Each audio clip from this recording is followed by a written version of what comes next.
Hello there, it's Monday. My name's Scott and thank you for joining me for another vlog video.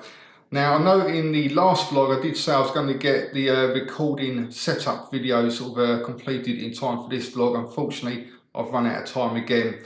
I have been working on it all this morning, hoping to try and get it finished in time prior to recording this section, but I've just ran out of time, and literally I've got about 45 minutes left of the day now before I need to go and pick up the kids from school. So I'm going to try and finish off in a week, hopefully on the Friday, then have that one finished for next vlog video. And I'm also working on the DIY mixing e-liquid section as well, because I know I'm getting quite a few questions about that. So apologies, it will be coming, but not today, unfortunately.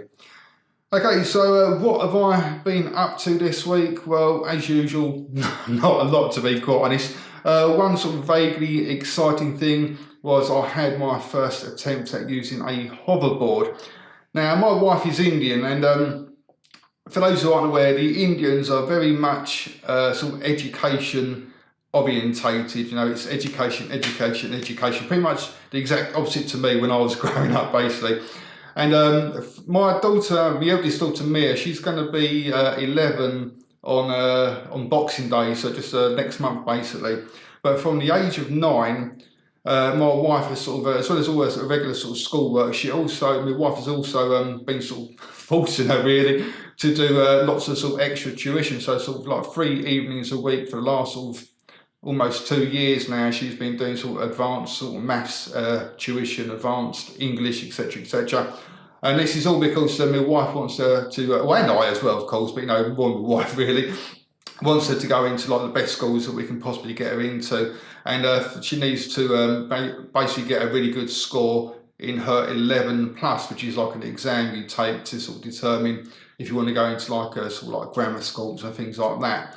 Now, obviously, all this extra tuition we was hoping was going to pay off, and it certainly did, because when she done her 11 plus a couple of months ago now, she got basically one of the highest scores you can get, and so this means that she can go into any school that she wants to, basically. So it really is fantastic news for us, proud parent time. And also, she really has deserved it, because she's put in so much work, and I feel quite sorry for her. Like I said, my wife is very much education before play. I'm very much play before education, so we did have a few little ups and downs during the last 18 months, but we always work through it all, because that's the way we are. And like I said, it has paid off in the end, and my daughter has got a really excellent score for her 11 plus, and it means that she's got a really good future for her secondary school, which should be starting end of next year, I think it is, or September next year, something like that. But anyway, we said to her, if you do really well in your exams, we're going to get a nice present. Now, we got her exam results, I think it's about 6 weeks ago now. We said, well, what do you want as your present? As long as it's not too mental, we don't mind getting it to you. And she said, I really want a hoverboard, which is like one of those two-wheel self-balancing scooters, but they're called hoverboards, even though they don't hover, basically. And we said, oh, right, okay then. But it was literally the next day, there's all big reports in the newspapers and on the news saying that they've now been banned in the UK from, so you can't ride up and down on the pavement outside your house. Not like what kids do on their bikes. You can't do that on a hoverboard, because it's a motorised vehicle and you need insurance and MOTs and that bollocks and whatever. So we said to her that, it's probably not a good idea, because, we can get you one. You can have a little scooter around the house, but that's about it, really. And so she said, oh, all right, then we said, what else do you want? And she couldn't really think of anything. So the last 6 weeks, she'd just been every time I said to her, have you thought of anything yet? She just said, no, I just wanted that hoverboard, really. And in the end, I've found a pretty good deal online for one, because they range from around £100 up to about 600 quid, and I'm not paying, I've never paid that sort of money for one. But I managed to find one which was a pretty reasonable price. It seems to have quite a good spec as well. So I thought, well, fuck it, let's just get her here. I can't see the old bill stopping her if she is going up and down on the pavement. In worst case scenario, there's a little park literally, a minute walk down the end of our road here. We'll just go over the park. She'll play with it around there, because I'm sure they're perfectly okay for over the park. But anyway, we got one, so we went over to the park, and she had to go on it first. She's had to go on before, because my cousin owns like a chain of pharmacies up in Lancashire, and he's also got these big warehouses. He does a lot of sort of selling and buying and what have you. And he got a lot of big bulk load of them around sort of Christmas time. So she was up there at Christmas, and she's having a good old play with them then. So she's had a bit of experience. So you can see, in this clip here, she's sort of not going too mental, because she has sort of forgotten most of what she learned, but she definitely picks up a lot quicker than what I was ever going to. And then I had a little try myself, and they're quite strange things, because the more you think about it, the more likely you're going to fall off. If you just sort of relax, then it does seem to work a lot better. And then after a while, you just start feeling sort of quite comfortable. It feels like quite natural to use, really. But that literally was the most exciting thing of event of my week, and that was having a little go on my daughter's hoverboard. Okay, so let's go and have a look at some of the questions that people have been asking. But not that many questions this time, to be quite honest. Like in the comments section on the last vlog video, a lot of it was a lot of the comments. I'm sorry again if you can hear my belly rumbling. It's really going at the moment. A lot of the comments this time were more answering my question, actually, when I said, no, how come everybody sort of like wears black at these sort of vape events? And it was actually more of a rhetorical question, but I had loads of people replying back. For example, Atilio Escobar says, Scott, I think it's because the type of music they listen to, it's a lot of hard rock, metal music, hardcore music, stuff like that. It's really just a style, which is a good explanation. Vaping Vic, though, he says we all wear black because we're all a little bit chubby. And I said there was quite a few questions then. It was quite an interesting sort of hearing those replies. Okay, so I'll get on to some of the questions then. Okay, so Bo Sadler says, my favourite part of your reviews is when you do the side view shot to show off your clouds. The reason is because you always make a random face and it cracks me up every time. Just want to know what made you decide to do that. Now, originally, well, at that time when I first done my first ever viewer requested cloud shot, is because the weeks leading up to that I've been getting loads of grief from people sort of saying, oh, we don't give a toss about vaping rings, we want to see how much vape you've got. Jesus, bro, why don't you show us the clouds? And it's just like that, sort of like I was getting those sort of comments like almost every day. So in the end, I just thought, well, let's do a viewer requested side shot just to sort of take the piss a little bit, really. And it was just meant to be a one-off. I thought I'd just do it for a bit of a laugh, a bit of a sort of tongue-in-cheek joke, and a little bit of a dig at those people who are always having a dig back at me. And then for some reason, everybody seemed to really like it. And I think I didn't do one in the next video after that one. And people started saying, well, where's the cloud shot? We only come here for the cloud shot. So far, right, well, people seem to enjoy it. I will try and do one. But I sort of wish I hadn't done it, though, because there's only so many times you can pull a stupid face, or a different stupid face. I really am sort of running out of ideas, and I'd say for about the last probably 15 videos I've done exactly the same stupid face at the end of it, or a stupid smile. So I'm sure there's going to come a day when people say, oh, for fuck's sake, I'm sick to death of these bloody cloud shots. And when that happens, then I'll stop. But oh my God, my belly is just gurgling like mad at the moment. But like I said, until that day happens, I will keep on doing it. But I really am running out of ideas. Stephen Lanham says, I've been catching up my YouTube feed today. Great vlog as always. Thank you, Stephen. With the popularity of box mods these days, you should revisit the crack box from a few years ago. You were a man ahead of your time. And this actually made me think, did I actually come up with the first ever box mod? Maybe I did, I don't know, but all I know is it was quite a few years ago now, and basically I've done like a spoof sort of piss taking video about a new product that I'd sort of designed and sort of brought onto the market. It was basically just an old cassette tape. I'd sort of stuck a batch in there with a bit of blue tack, sort of forced a 901 connector in there somehow, and sort of basically, it was a cracked box, literally, but it did actually work. It actually worked quite well.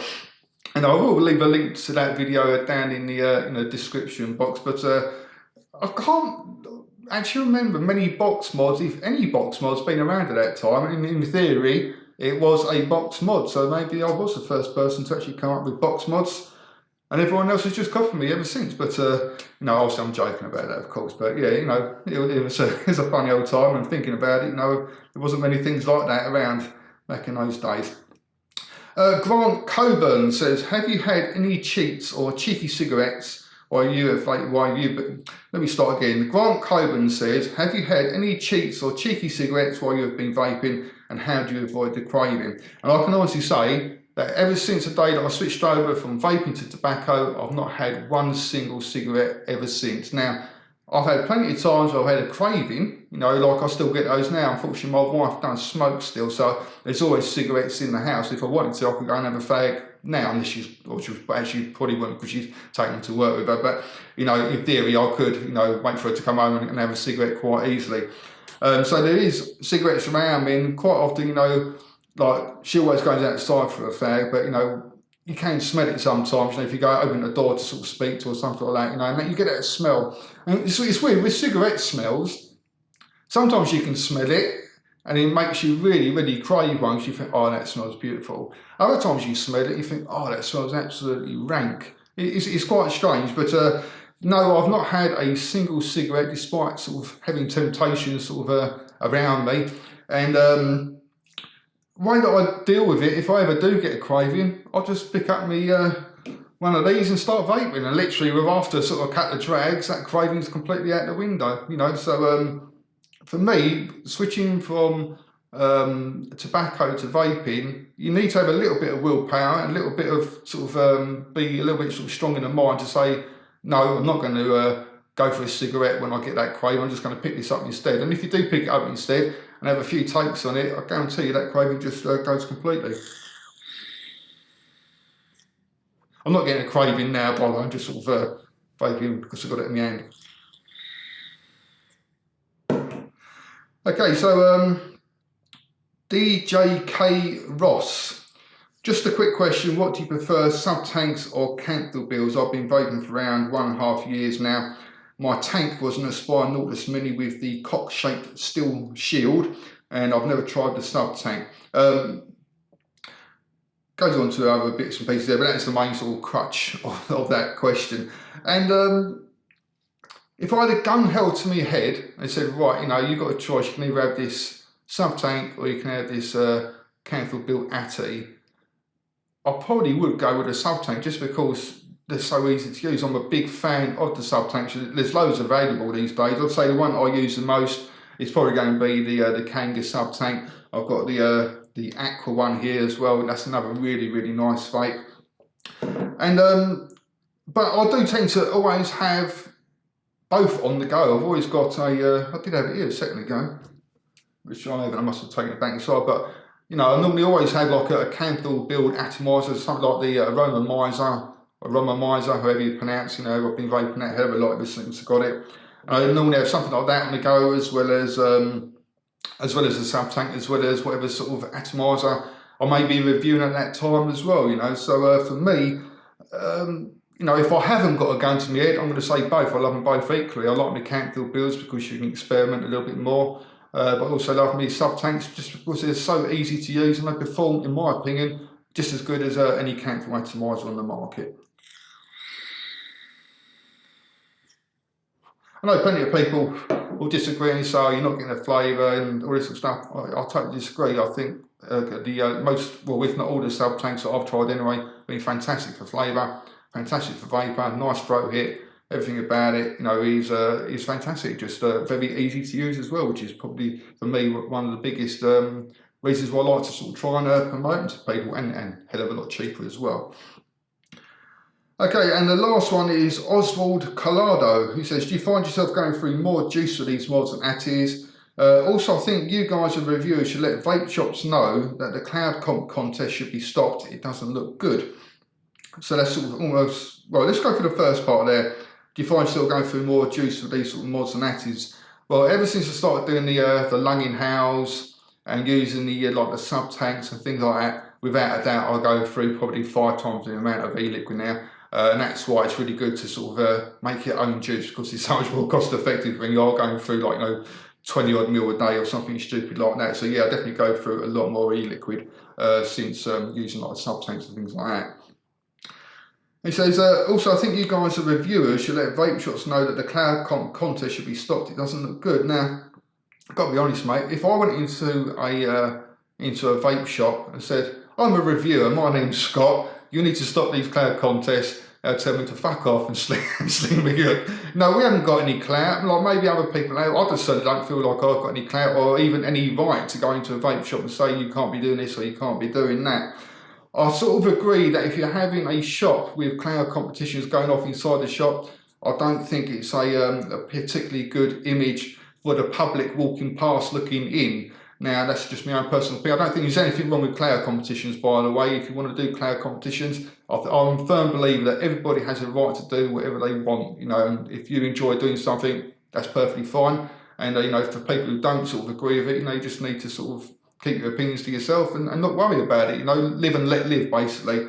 But I think, you know, if you're going to be doing things in public, like in vape shops, then, you know, if you've got public walking past, if it was my, let's put it this way, if it was my business, and you're sort of, you know, you're on show down a public high street, it's not something that I do in my business, and that's just my sort of personal opinion. I don't think it's the right sort of image to project.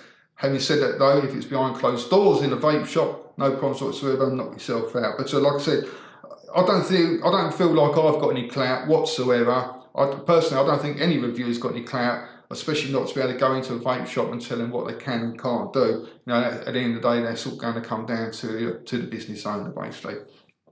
But, you know, it's still quite an interesting question, though. Right, so what's the time? Right. Next one is that I want to talk about is the Sun newspaper. Now, I love the Sun newspaper. I download it on my iPad every day, and it's the first thing I do when I wake up in the morning is I go and make myself a coffee, download the Sun, and have a vape and have a read. But, you know, it really does wind me up, though, some of the stories that they come up with regards to, like, electronic cigarette sort of negative horror stories. Like, for example, this one here, this is from a few days ago now. And the title is in, like, big bold letters, E-cig set fire to my trousers.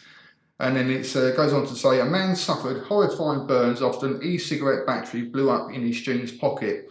I won't mention his name, but the guy, 35, was at home with his girlfriend, so-and-so, when the spare burst into flames. He said, there was a massive bang. I managed to rip my jeans off, but by then, they and my jumper had gone up. The recycling worker from Devon suffered third-degree burns to his right leg and injuries to both arms. He's waiting to hear if he needs a skin graft. Now, that does sound terrible, doesn't it? And at the end of the day, you know, the guy has suffered an injury, and, you know, and I feel for him, and I hope he makes a full recovery. But if you read the next part of the report, it says the guy speculated that change in his pocket made the battery ignite, and there's a picture of the guy holding up what looks like a sort of a burnt out 18650 battery. Now, just bear in mind the title, E-cig set fire to my trousers. He's holding up an 18650 battery, which weren't actually designed for electronic cigarettes or vaping. These were designed for, I don't know what they was designed for, but it weren't that, because it was around a long time before vaping came about. And as far as I'm aware, I think they was using things like torches and maybe laptops, something like that as well. So for starters, he's not necessarily an e-cig battery, it's just a battery. And then, but like, you know, he says about the whole story is portraying that the electronic cigarettes, like, you know, burning his trousers off. But when he says, like, he speculated that change in his pocket made the battery ignite, and then you get the full picture. So basically what this guy's done, he's got an 18650 battery, put it in his pocket with a load of, like, coins. The coins are obviously, you know, made contact with the positive and the negative of the battery. And needless to say, it's caused a short circuit. The battery is obviously vented or burst into flame. So really, the title shouldn't be E-cig set fire to my trousers. The title should be complete waddy brain puts naked battery in his pocket with a load of coins. You know, that's what the title should be. And you know, like I said, I love the Sun newspaper, but I wish they would tell it truthfully when it comes to, like, well, to all of it really, but when it comes to vaping, because for me that is just, they've made a headline just to sort of try and, you know, get people to read that section rather than sort of telling the complete sort of truth about it. They should sort of say, well, you know, why did you put a battery in your pocket with a load of coins? But, you know, don't mention none of that. But, you know, so that I thought was a little bit disheartening for the Sun newspaper, and it's things like that which obviously, you know, cause panic amongst vapers and the people who you know, are considering switching over to vaping. you know, it's going to cause panic amongst them and put them off trying out their first ever electronic cigarette to move away from tobacco, you know. So I think the Sun should try and be a little bit more forthright in how it actually tells the story when it comes to vaping anyway. Okay, now next up is another sort of bad press thing to do with Malaysia, and I was alerted to this during the week. I'll just find it now. Where is it? Yeah, it was from a website called the MalaysianInsider.com, and it's basically a story how they want to ban vaping, or they want to close down all the vape shops in Malaysia by the 1st of January. So I'll just read out some of these main parts here. The Sultan of Johor has banned vaping in the state and ordered that it to be enforced. What is that? Be enforced within a month, the Sunday Star reported today. In an interview with the Daily, Sultan Ibrahim Sultan Iskandar said he wanted vaping outlets to close down by January the 1st. He was quoted to say, "I do not want to hear any excuses. This is a question of health and its effects on young people. It has nothing to do with business, and for sure, it has nothing to do with race." It then goes on and it says, Sultan Ibrahim also chastised politicians for pandering to the new vaping culture for its lucrative business opportunities despite the known risks of health. The Johor ruler also warned that long-term effects of vaping and medical treatment requirements were bound to rack up to a staggering healthcare cost to taxpayers. And you know, there's a bit more sort of bits and pieces on it there, but basically in Malaysia, some dude has said that he's going to be closing down all the vape shops by the 1st of January. You know, so that for me is crazy enough. And I'm not going to get into the politics and what have you, because it's not my country. I don't know how they operate over there, etc., etc. And I don't want to sort of cause any offence to people. But one thing that really surprised me, even more than the article, though, was the comments on the article by sort of regular people. Now, if we had a similar thing, a similar article over here on like a UK website or even one of the USA websites, I can guarantee you, if you went to the comment section, you'll find hundreds and hundreds and hundreds of people disagreeing, saying this is wrong, you know, vaping saved my life, vaping is fantastic, etc., etc. And I was expecting to see exactly the same thing in the comments on this website, but completely the opposite. There's just, everybody's in total agreement. For example, you know, good next cigarettes. Well done, Johor's taking the lead. Let's see whether the government will follow or dilly-dally until the first fatal victim of this new hazard surface. It's about time. Great call by the Sultan. Can't wait for HRH to ban smoking and alcohol as well. And it just goes on, like everyone is in total and utter agreement with this proposal to close down all the vape shops, you know. So just for me, that was a bit of a mind blower, because I wasn't expecting to read those sort of comments of approval. Like I said, over here, and I know for a fact in America as well, if that story was about UK vape shops or USA vape shops, then the responses to the article, you know, would be very much against it indeed. You know, so go and have a read of it yourself. It's at the MalaysianInsider.com. And like I said, I don't want to sort of get too much into it. I've got my sort of opinions about it, but I don't really know too much about the country, about the sort of religious side of it, the political side of it, and I don't want to sort of say anything that's going to offend anybody. I'm sure I've got a few Malaysian people who watch my videos. And you know, if you are a Malaysian person, this is affecting you, then please leave a comment on in the comment section below this video, and maybe that's something we can sort of carry on talking about in the next vlog video. But yeah, you know, crazy article and crazy responses, very surprising. Okay, so what's up next then is just upcoming reviews, and then I can wrap it up. It's pretty good timing, to be quite honest. Now, I've got 2 more reviews coming this week on the Wednesday and the Friday. Fingers crossed, as long as everything goes okay. One review will definitely be on the Aqua, which is this sort of sub-ohm tank that I've been using here throughout the review. I'm not too sure what I'm going to do about the other review at the moment, so it is going to be dependent on how much time I've got left, because I do want to try and have Friday, or at least half of Friday, to try and get some of the other videos finished off for the like the recording setup sort of segment, or it's going to be for the DIY mixing segment. But the Aqua, is it Aqua Fox or Aqua FX? It's hard to read on here, but the Aqua will definitely be one review coming up. Not 100% sure on what the other I can't even say. Not too sure what the other review will be as of yet. Let's put it that way.